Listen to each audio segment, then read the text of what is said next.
Tratar de comprender un ritual es toda una ventana enorme a la antropología, porque la expresividad, el significado y la simbolización se ven en el ritual. Y si está recogido bien un ritual y está bien comentado, realmente es una ventana a la antropología extraordinaria.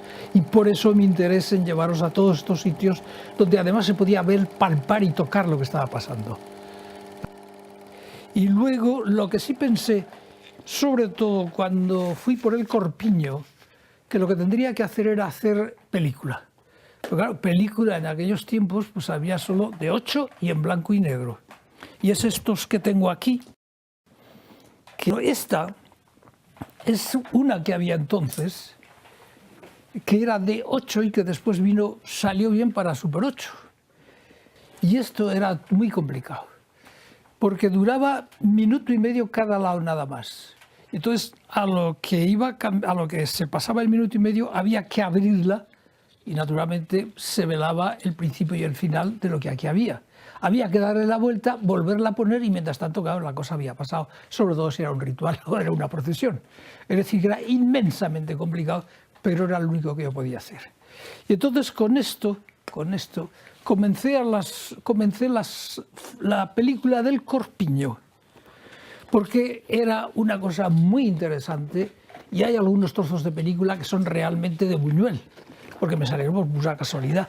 Es decir, yo procuraba ver dónde me podía poner, hablé con el cura antes, me dijo que sí, saqué al cura haciendo los exorcismos y eso queda todavía por ahí. En estas películas está realmente el original.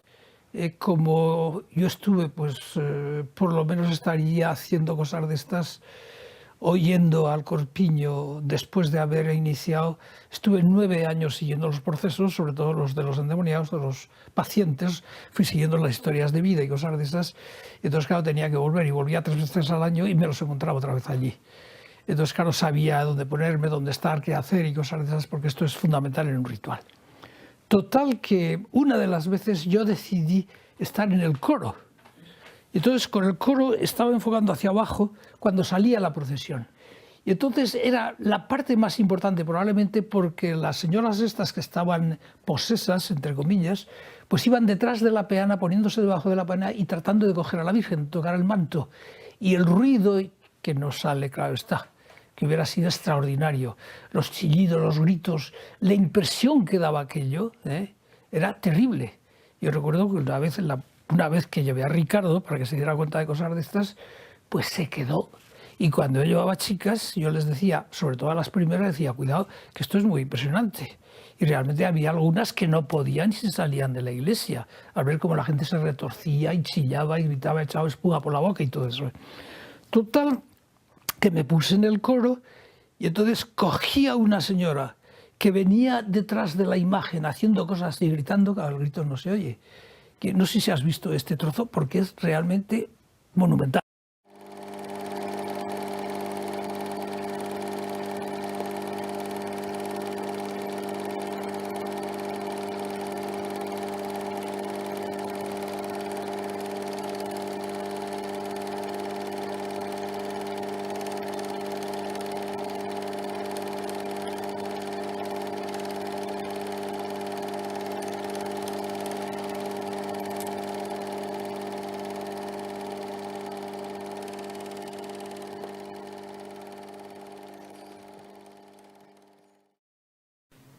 Uno de los sitios donde fui a filmar repetidamente, porque lo creía de sumo interés, por ser sumamente difícil entender lo que pasaba allí, sin estudiar a fondo las creencias y sin estudiar lo que estaba pasando en relación al cuerpo humano, como ya he indicado anteriormente.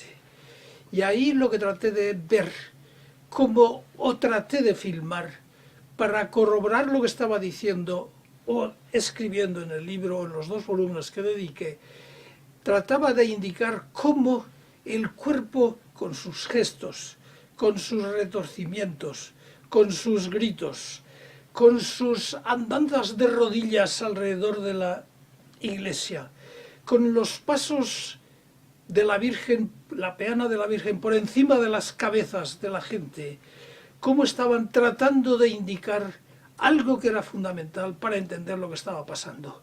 Ahí el gesto es fundamental. va casi todo dirigido a la cabeza. Es un esfuerzo y un sacrificio en reciprocidad por conseguir un bien, que es otra de las partes fundamentales del ritual. Y sobre todo, lo que trataba de indicar es que ven la enfermedad al demonio, o lo que nosotros llamamos problemas mentales, como algo que pasa en la cabeza.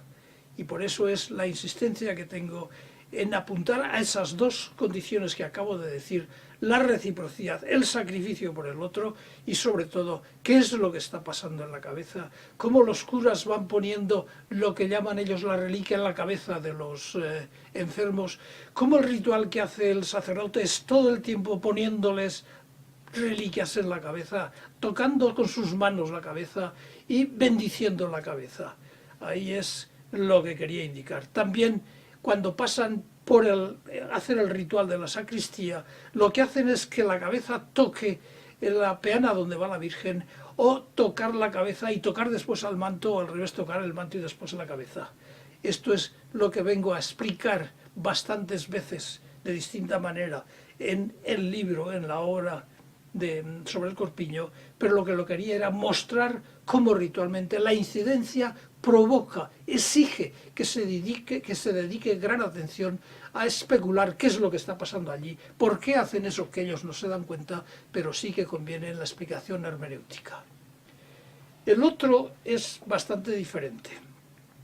El otro, en principio, es muy llamativo también, no tanto ya por los gestos y los gritos, etcétera, sino porque ahí hay una escenificación de algo que es muy interesante. Y es que cuando alguien ha estado ya en la orilla de la muerte, en un accidente, en una enfermedad, en una crisis del problema que sea, hace un ofrecimiento, una oferta, él o alguien de su familia o algún amigo, diciendo: si mi amigo o yo salgo de esta crisis y no me muero, iré a Santa Marta como si hubiera muerto, metido dentro de un ataúd, en acción de gracias y en reciprocidad a Santa Marta, que me ha salvado la vida. Quiero ir como si estuviera muerto, para que se conforme con eso y me deje vivir más tiempo. Y entonces vienen cantando desde las 6 de la mañana o de antes, van llegando al santuario, vestidos con unas túnicas moradas que indican ya algo que tiene que ver con la defunción y con la muerte, el color, y vienen cantando una melodía, una melopea muy especial que recogí, y no sé si la tengo por ahí en alguna de las cintas. Y después, cuando va a comenzar la procesión, se meten dentro del ataúd como si estuvieran muertos, exactamente igual, reproducen el escenario del entierro, los llevan en la procesión a hombros como si estuvieran muertos, y luego, cuando termina la procesión, saltan del ataúd y se van a la fiesta como cada uno de los demás. Aquí hay y por esto quería sacarlo también a relucir, hay toda una interpretación poética de los cantos, de los himnos que canta la gente que acompañan a cada uno de los que se van a meter en el ataúd, y están corroborando toda una serie de ideas expresadas en verso. Es decir, que el texto es muchas veces muy importante para ver si ellos se han dado cuenta de cosas o no se han dado cuenta de cosas. Naturalmente que los textos, los himnos, los cantos, están hechos o bien por los maestros locales, o bien por los curas, o bien por algún poeta local, etc. Pero es muy significativo que en este caso los textos, los cantos y los himnos que tienen, cada vez que están haciendo parte del ritual por los que están allí como muertos, están reproduciendo de una manera muy clara lo que es la filosofía del ritual, lo que es el racional del ritual,